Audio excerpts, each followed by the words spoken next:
Student, आज हम आप लोगों के लिए लेकर आए हैं एमसीक्यू के ही एक अगला पार्ट जो कि है आपका इंडियन हिस्ट्री का, मॉडर्न हिस्ट्री से संबंधित है, जिसमें स्वतंत्रता आंदोलन के संबंध में हम प्रश्नों को डिस्कस करने वाले हैं। तो आज हम पहले प्रश्न की ओर बढ़ते हुए देखते हैं कि पहला प्रश्न है कि स्वामी दयानंद सरस्वती ने प्रथम आर्य समाज 1875 में कहाँ स्थापित किया था। यह बात हो रही है आर्य समाज की, और आर्य समाज की स्थापना यहाँ अगर प्रश्न कर दिया जाए कि आर्य समाज की स्थापना किसने की थी तो वो भी प्रश्न यहाँ मिल जाएगा, कब की थी वो भी प्रश्न मिल जाएगा। तो प्रश्न ये है कि कहाँ पर की थी, आर्य समाज कहाँ स्थापित किया गया था। तो आर्य समाज बंबई में स्थापित किया गया था। एक और विशेष बात याद रखिएगा कि आर्य समाज की स्थापना कहाँ हुई है, स्थापना हुई है बंबई। लेकिन यदि आपसे पूछा जाए कि इसका मुख्यालय कहाँ था तो इसका मुख्यालय था आपका लाहौर में। ठीक है, इसका मुख्यालय कहाँ था, लाहौर में। 1878 में बंबई से इसका मुख्यालय शिफ्ट कर दिया गया था लाहौर में। कई बार परीक्षा में पूछा गया है, आपसे ये पूछ सकता है कि किसने की थी आर्य समाज की स्थापना, तो स्वामी दयानंद सरस्वती ने की थी। ठीक, कब की थी, 1875 में की थी। पता होगा इस समाज का एक मुख्य नारा था वेदों की ओर लौटो। ये नारा दिया था दयानंद सरस्वती जी ने। ये भी कई बार बहुत परीक्षा में पूछा गया है कि वेदों की ओर लौटो का नारा किसने दिया था। एक पॉइंट ये। दूसरा पॉइंट आप इसमें याद रख सकते, मैं आपको एक और इंपॉर्टेंट पॉइंट बता दूं इसी में कि आर्य समाज के बारे में, आर्य समाज को एक व्यक्ति था, एक अंग्रेज था जिसका नाम था वैलेंटाइन शिरोल। वैलेंटाइन शिरोल ने आर्य समाज के बारे में कहा था अशांति का जनक। क्या कहा था इसको, अशांति का जनक कहा था आर्य समाज को वैलेंटाइन शिरोल। इनकी एक पुस्तक लिखी थी इन्होंने, उसका नाम था इंडियन अनरेस्ट। अपनी बुक इंडियन अनरेस्ट में इन्होंने आर्य समाज को कहा भारतीय अशांति का जनक। तो यहां कई सारे प्रश्न मिल गए, सभी अपने आप में महत्वपूर्ण हैं। अगले प्रश्न पर बढ़ते हैं। अगला प्रश्न है कि रामकृष्ण मिशन की स्थापना किसने की थी। यहाँ बात हो रही है रामकृष्ण मिशन की, और रामकृष्ण मिशन की स्थापना की थी विवेकानंद जी ने। किसने की है स्थापना, स्वामी विवेकानंद ने इसकी स्थापना की है। कहाँ पर की है, कलकत्ता में की है। ठीक है, कब की है, देखिए इनके गुरु थे, विवेकानंद जी के गुरु थे रामकृष्ण परमहंस। इनके गुरु थे रामकृष्ण परमहंस, और राम अपने गुरु के ही सम्मान में उन्हीं के नाम पर इन्होंने रामकृष्ण मिशन की स्थापना की। और ये स्थापना कब की, 1897 में की थी इन्होंने। कहाँ पर की थी, कलकत्ता में की। ये भी आप याद रखें। ठीक है, स्वामी विवेकानंद के बारे में एक बात और याद रखिए कि इनके बारे में कई बार प्रश्न पूछा जाता है इसको लेकर के कि विश्व धर्म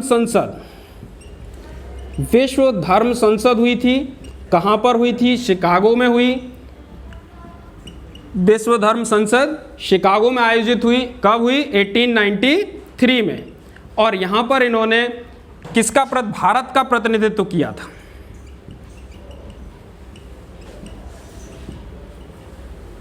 भारत का प्रतिनिधित्व किया था यहाँ पर।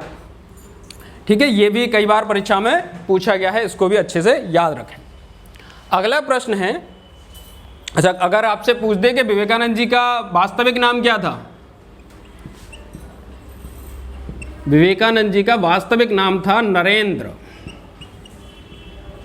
नाथ दत्त। ये भी याद रखें, कई बार पूछा गया है परीक्षाओं में। अगले प्रश्न पे आते हैं। अंग्रेजों ने भारत में अंग्रेजी को शिक्षा का माध्यम कब बनाया था। अंग्रेजों ने अंग्रेजी को शिक्षा का माध्यम बनाया भारत में 1835 में। सब जानते होंगे, जो लोग नहीं जानते याद रखें, लॉर्ड मैकाले शिक्षा नीति लागू हुई भारत में 1835 में। कौन था, लॉर्ड मैकाले। और इसी ने भारत में ये शिक्षा नीति लागू करवाई 1835 में। ठीक है, नेक्स्ट पे आते हैं। अगला प्रश्न है कि नए भारत का पैगंबर किसे कहा जाता है। नए भारत का पैगंबर की बात हो रही है। नए भारत का पैगंबर कहा जाता है राजा राममोहन राय को। अब इनके बारे में कुछ और बातें भी हम याद रखें। देखिए, एक तो ये कि इन्हें नए भारत का पैगंबर भी कहा जाता है, इन्हें नव प्रभात का तारा भी कहा जाता है, नव प्रभात का तारा भी कहा जाता है। इनके बारे में इन्हीं को कहा जाता है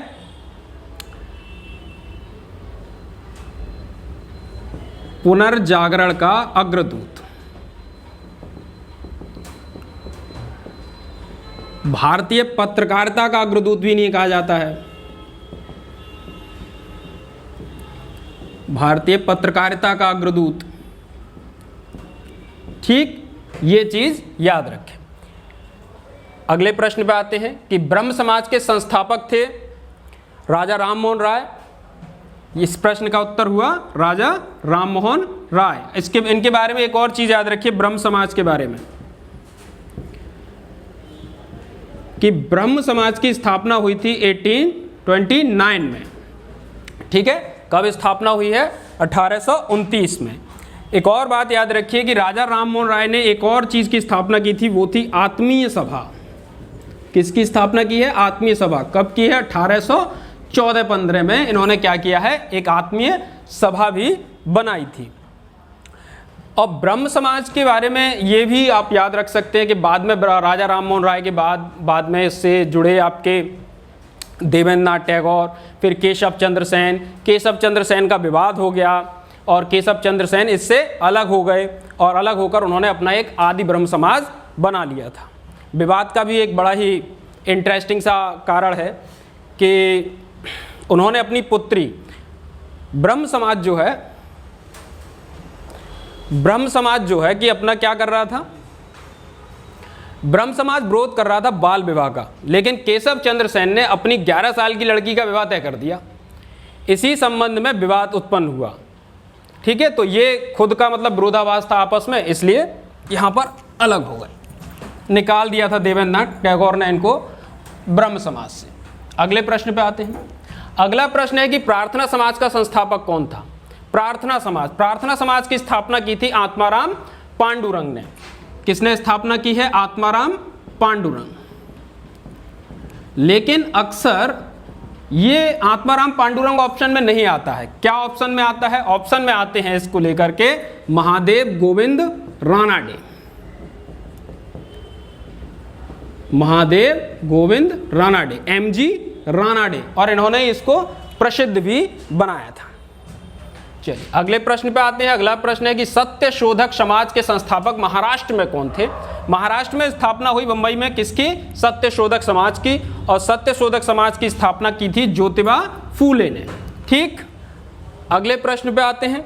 अगला प्रश्न है औपनिवेशिक भारत में भारतीय विधवाओं के लिए शारदा सदन स्कूल। ये बहुत इंपॉर्टेंट है, बहुत परीक्षाओं पूछा गया है कि शारदा सदन की स्थापना किसने की थी? शारदा सदन स्कूल की स्थापना करने वाली थी पंडिता रमाबाई। अगले प्रश्न पे आते हैं। The Indian war of independence नामक पुस्तक किसने लिखी थी? The Indian war of independence नामक पुस्तक लिखने वाले थे विनायक दामोदर सावरकर, अर्थात VD सावरकर। किसने लिखी है? ये बुक जो है 1857 के विद्रोह के संबंध में लिखी गई है। VD सावरकर ने ही VD सावरकर ने ही 1857 के विद्रोह को प्रथम स्वतंत्रता संग्राम कहा था। क्या कहा? प्रथम स्वतंत्रता संग्राम कहा था। एक बात। दूसरी बात, इन्होंने सेल्यूलर जेल, इनको काला पानी की सजा हुई थी और सेल्यूलर जेल में रखा गया था अंडमान निकोबार में। और अंडमान निकोबार की सेल्यूलर जेल पे इन्होंने वहां दीवारों पर 1857 का इतिहास लिखा था। ठीक, ये चीज। तो इंडियन वॉर ऑफ इंडिपेंडेंस पुस्तक लिखी VD सावरकर ने और इन्होंने ही इसको 1857 के विद्रोह को भारत का प्रथम स्वतंत्रता संग्राम कहा था, जबकि अंग्रेजों ने इसको मना कर दिया था। कई लोगों ने इसे सिपाही विद्रोह की संज्ञा दी, लेकिन VD सावरकर ने इसे भारत का प्रथम स्वतंत्रता संग्राम कहा।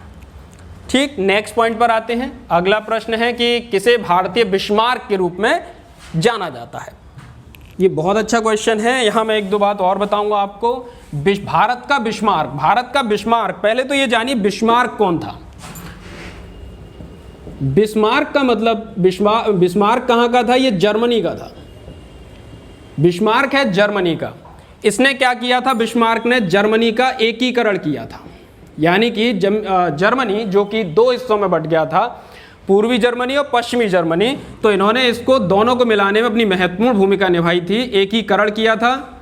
और इस एकीकरण के आधार पर ही, चूंकि भारत का एकीकरण करने वाले थे वल्लभ भाई पटेल। सब जानते हैं भारत के स्वतंत्रता के समय भारत में लगभग 562 के करीबन देशी रियासतें थीं, जो कि जिनको कि अंग्रेजों ने कहा था कि वो चाहे तो भारत में शामिल हो जाएं, चाहे पाकिस्तान में शामिल हो जाएं और चाहे तो स्वतंत्र रहें।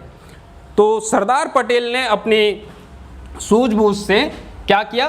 लगभग सभी रियासतों को भारत में शामिल किया। तो इसलिए भारत का एकीकरण करने के कारण ही वल्लभ भाई पटेल को भारत का बिस्मार्क कहते हैं और इसी कारण इनको लौह पुरुष भी कहा जाता है।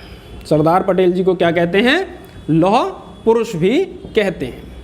ठीक, नेक्स्ट क्वेश्चन, भारत का दादा ग्रैंड ओल्ड मैन किसे कहा जाता है? Grand old man of India कहा जाता है दादा भाई नौरोजी को। किसे कहा जाता है? दादा भाई नौरोजी को कहा जाता है। ब्रिटिश हाउस ऑफ कॉमन्स में इलेक्ट होने वाले पहले व्यक्ति थे ये। ठीक है, वहीं रहते थे, उद्योगपति थे दादा भाई नौरोजी। अगले प्रश्न पे आते हैं, भारत से ब्रिटेन की ओर संपत्ति के अपवहन का सिद्धांत किसने प्रतिपादित किया था? ड्रेन ऑफ वेल्थ की थ्योरी किसने दी थी? यह थ्योरी भी दादा भाई नौरोजी की है।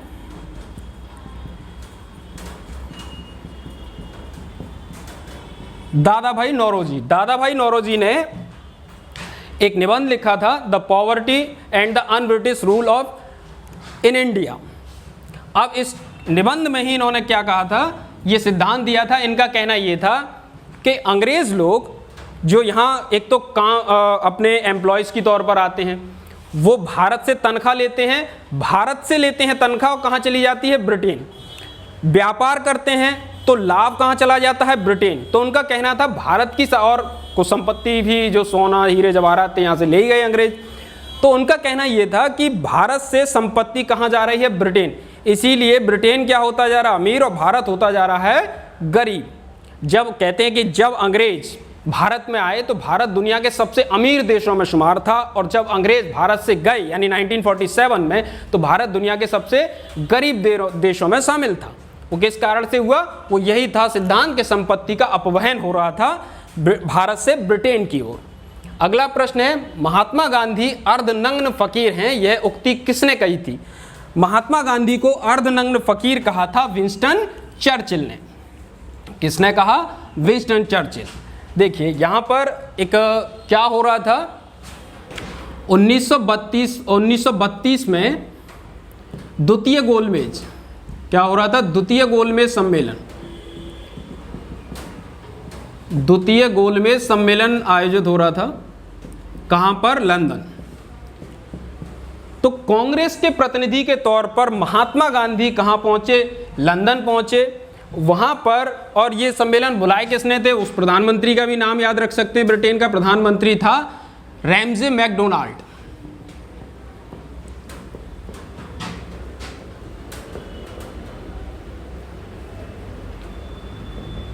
Ramsay McDonald.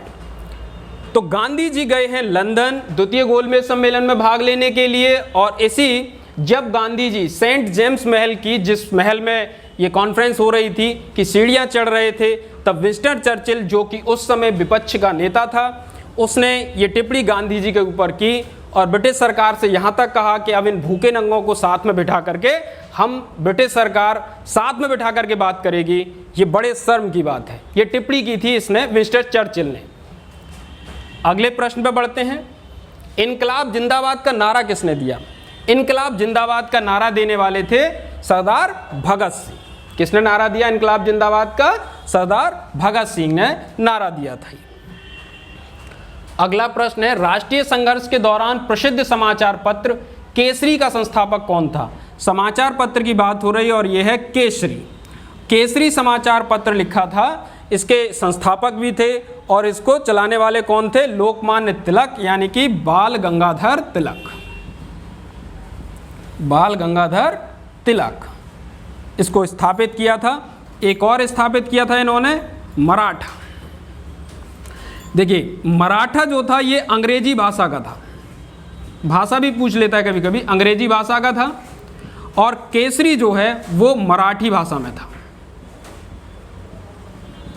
तो मराठा में मराठी भाषा में नहीं है, बल्कि किस भाषा में है, अंग्रेजी भाषा का समाचार पत्र है। और किसने स्थापित किया है, लोकमान्य तिलक यानी बाल गंगाधर तिलक ने स्थापित किया है। अगले प्रश्न पे आते हैं। बाल गंगाधर तिलक ने एक और चीज बताओ, इन्होंने होम रूल लीग की भी स्थापना की थी। ठीक है, अगले प्रश्न पे आते हैं। प्रसिद्ध क्रांतिकारी गीत सरफरोशी की तमन्ना अब हमारे दिल में है की रचना किसने की थी? तो ये गीत की रचना जेल में की गई थी, जब काकोरी कांड के मुख्य अभियुक्त थे रामप्रसाद बिस्मिल, जो कि इस समय जेल में बंद थे, और रामप्रसाद बिस्मिल ने अपने फांसी से पहले ये इस गीत को गाया था। बहुत प्रसिद्ध गीत रहा ये, रामप्रसाद बिस्मिल के बारे में आप याद रख सकते हैं कि जो HRA बना था, हिंदुस्तान रिपब्लिकन एसोसिएशन 1924 में, उसने 1925 में काकोरी में ट्रेन को लूटा था। सरकारी खजाना लेकर जा रही थी ट्रेन, और उसके मुख्य अभियुक्त जो थे वो रामप्रसाद बिस्मिल थे। ठीक है, क्योंकि चंद्रशेखर आज़ाद वहाँ से फरार हो गए थे, वो कभी भी पकड़ में नहीं आ पाए अंग्रेज़ों के। तो रामप्रसाद बिस्मिल, ये भी याद रख सकते हैं कि काकोरी कांड कब हुआ, 1925 में हुआ था, और काकोरी कांड के मुख्य अभियुक्त कौन थे, पंडित रामप्रसाद बिस्मिल। अगले प्रश्न पे आते हैं। अगला प्रश्न है, निम्न में से किस समाचार पत्र का संपादन गांधी जी ने किया था? तो गांधी जी ने निम्न में से एक समाचार पत्र था नवजीवन, इसका संपादन किया था। ठीक है, नेक्स्ट पॉइंट पर आते हैं। अगला प्रश्न है कि भारतीय शांति का जनक किसे समझा जाता है? देखिए, भारतीय शांति का जनक बाल गंगाधर तिलक को कहा जाता है। यहाँ याद रखिए, मैंने इससे पहले आपको बताया था कि आर्य समाज को भारतीय शांति का जनक कहा था वैलेंटाइन सिरोल ने अपनी बुक इंडियन अनरेस्ट में। उसी इंडियन अनरेस्ट बुक में वैलेंटाइन सिरोल ने जहाँ आर्य समाज को भी कहा है भारतीय शांति का जनक, और वहीं पर बाल गंगाधर तिलक को भी भारतीय शांति का जनक कहा है। इनका प्रसिद्ध नारा था बाल गंगाधर तिलक का अपने होम रूल लीग आंदोलन के दौरान कि स्वराज मेरा जन्मसिद्ध अधिकार है और मैं इसे लेकर रहूंगा।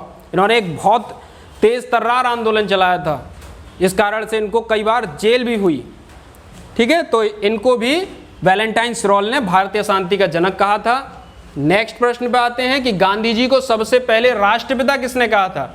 तो गांधी जी को सबसे पहले राष्ट्रपिता कहा था सुभाष चंद्र बोस ने। रेडियो संबोधन में, टोक्यो से अपना रेडियो संबोधन जब वो दे रहे थे, तो उन्होंने गांधी जी को राष्ट्रपिता कह करके संबोधित किया था। ठीक है, अगले प्रश्न पे आते हैं। निम्नलिखित में से कौन सी, अगर आपसे ये पूछा जाए कि गांधी जी को सबसे पहले महात्मा किसने कहा था, अगर महात्मा का प्रश्न आए कि महात्मा किसने कहा था, तो महात्मा कहने वाले कौन थे? महात्मा कहने वाले थे रविंद्रनाथ टैगोर।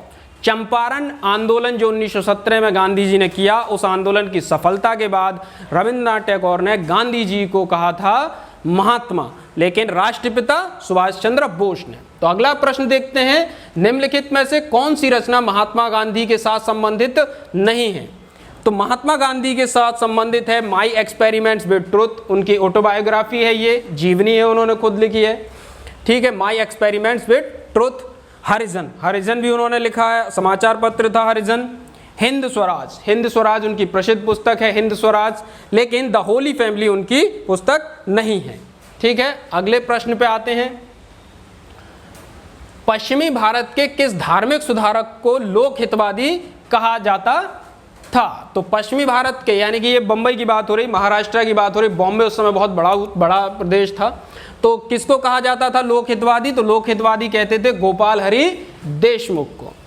अगला प्रश्न है, ब्रिटिश इंडिगो बागान मालिकों के, इंडिगो का मतलब हुआ नील की खेती की बात हो रही है, कि ब्रिटिश इंडिगो बागान मालिकों के अत्याचारों का वर्णन करने वाला प्रसिद्ध नाटक नील दर्पण किसने लिखा था? तो नील दर्पण लिखने वाले थे दीनबंधु मित्र। नील दर्पण किसने लिखा? नील दर्पण लिखा था दीनबंधु मित्र ने। बागान मालिक बहुत अत्याचार करते थे किसानों के ऊपर, मजदूरों के ऊपर, तो उनकी दीनहीन दशा का बड़ा ही मार्मिक वर्णन लिखा है दीनबंधु मित्र ने अपने नाटक नील दर्पण में। अगला प्रश्न, अमर राष्ट्रीय गीत वंदे मातरम के रचयिता कौन है? तो वंदे मातरम के रचयिता कौन है? बंकिम चंद्र चट्टोपाध्याय। बंकिम चंद्र चटर्जी ने, चटर्जी भी मिल जाएगा आपको कहीं कहीं, बंकिम चंद्र चटर्जी ने क्या लिखा? वंदे मातरम। ठीक है, कौन सा इन्होंने उपन्यास लिखा था प्रसिद्ध? आनंद मठ। आनंद मठ में ही वंदे मातरम का गायन है। अगला प्रश्न है, अंग्रेजों द्वारा निम्न में से किस क्रांतिकारी को फांसी की सजा दी गई थी? तो निम्न में से पूछ रहा है कि किसको दी गई थी फांसी की सजा दी गई थी? तो फांसी की सजा दी गई थी राजगुरु को। किसको दी गई थी? राजगुरु। भगत सिंह, राजगुरु और सुखदेव, इन तीनों लोगों को लाहौर षड्यंत्र केस में 23 मार्च 1931 को सांडर्स हत्याकांड में फांसी की सजा दी गई थी।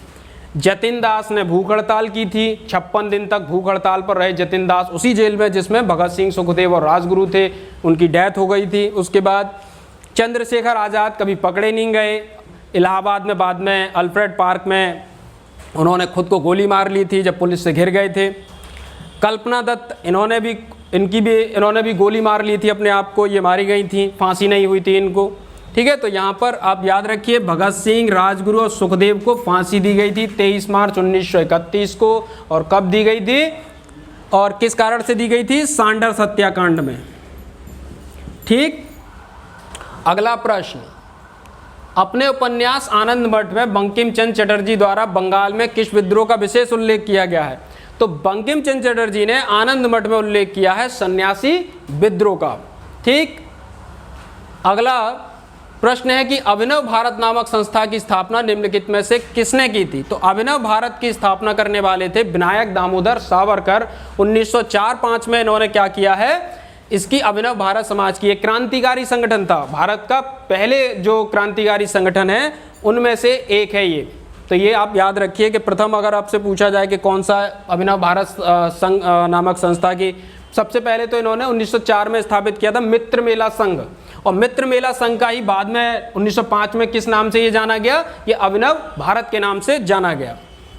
अगला प्रश्न है कि भगत सिंह, राजगुरु और सुखदेव को फांसी पर कब चढ़ाया गया? तो ये मैं पहले बता चुका हूँ, 23 मार्च 1931 को सांडर्स हत्याकांड या लाहौर षड्यंत्र केस के तहत इनको 23 मार्च 1931 को फांसी दी गई थी। अगला प्रश्न है कि नौजवान भारत सभा किसने स्थापित की थी? नौजवान भारत सभा को स्थापित करने वाले थे उस समय के सबसे तेज तर्रार और नौजवान क्रांतिकारी सरदार भगत सिंह। निम्न में से किसने गदर पार्टी की स्थापना की थी? गदर पार्टी की स्थापना की थी लाला हरदयाल ने। यहाँ गदर पार्टी के संबंध में याद रखिए कि गदर पार्टी इंडिया में स्थापित नहीं हुई है, गदर पार्टी की स्थापना हुई है सैन फ्रांसिस्को यूएसए में। किसने की है? लाला हरदयाल ने की है। ये 1913 की बात है जब इन्होंने सैन फ्रांसिस्को में क्या किया है? गदर पार्टी की स्थापना की है। अगला प्रश्न है 1857 के विद्रोह के दौरान भारत का गवर्नर जनरल कौन था? यानी 1857 में जब सिपाहियों का विद्रोह हुआ उस समय भारत का गवर्नर जनरल कौन था? उस समय भारत का गवर्नर जनरल था लॉर्ड कैनिंग। लॉर्ड कैनिंग, चूंकि 1856 तक लॉर्ड डलहौजी रहा, उसके बाद कैनिंग आया, और कैनिंग के आते ही क्या हो गया? यहाँ पर 1857 का विद्रोह हो गया था। ठीक है, तो इसके बारे में आप याद रख सकते हैं। 1857 के विद्रोह के संबंध में भी हम और प्रश्नों को जो कि बेस्ड होंगे 1857 के ही विद्रोह के ऊपर ही, बहुत सारे प्रश्न मिलेंगे। अभी इसमें हम लोग आएंगे कि रानी लक्ष्मीबाई के संबंध में या कहाँ कहाँ भारत में और 1857 का विद्रोह हुआ, उसके क्या परिणाम रहे, वो प्रश्न भी देखेंगे। और आप भी लोग भी याद रखिए कि जब भी हम प्रश्नों को डिस्कस करें तो एक प्रश्न से ही कई सारे प्रश्न बनते हैं। परीक्षाओं में क्या होता है कि एक प्रश्न को बदल बदल के परीक्षाओं में पूछा जाता है। तो आप कोशिश करिए कि ज़्यादा से ज़्यादा एक ही प्रश्न बनाएं, उनको करें, आपके लिए बहुत लाभदायक होगा। आज के लिए पर्याप्त है। धन्यवाद, मिलते हैं कल।